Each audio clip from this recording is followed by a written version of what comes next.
cu arta mea. Magie? Ce faci aici, magie? Ai, normal, cum să nu fac magie, doar nu-s flașnetar.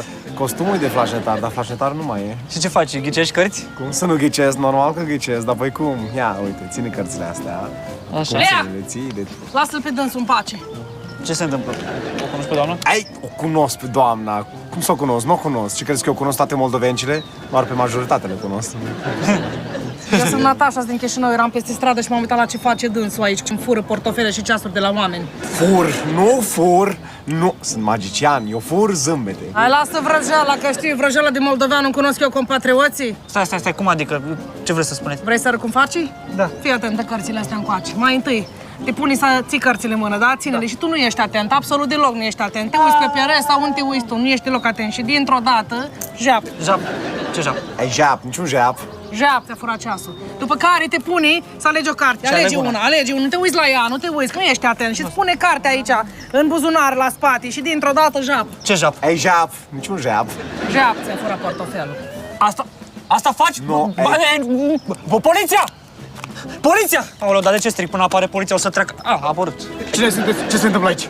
Deci, doamnă, vă rog frumos să explicați lui domnul ce face domnul cu jap și cu ceasul și cu Eu sunt portofel. Natasha, sunt din Chișinău și eram peste stradă și mă uitam la ce face dânsul, cum ne face de râs pe noi moldovenii de peste prot, cum fură ceasuri și portofele de la oameni. Așa e?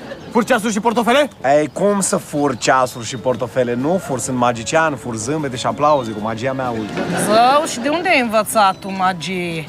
Ei, unde am învățat? La Hogwarts, dar nu la facultate, nu m-au primit la facultate, cum să mă primească? Nu? Doamnă, vă rog frumos să-i spuneți lui domnul cum face el cu cărțile și cum fură ceasul și portofelul cu jap și cu alea. Vă explic eu acum, deci fii atent cum faci, fiți atenți, da?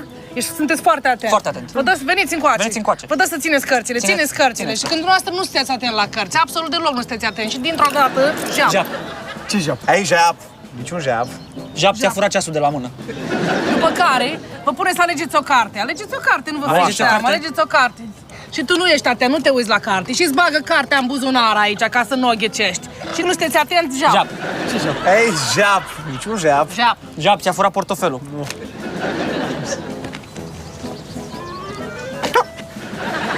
N-are niciun ceas și niciun portofel la el. Păi normal că n-am cum să am, ce spus să le am la mine, nu le am la mine, normal că nu le am la mine. Nu le ai la tine, nu?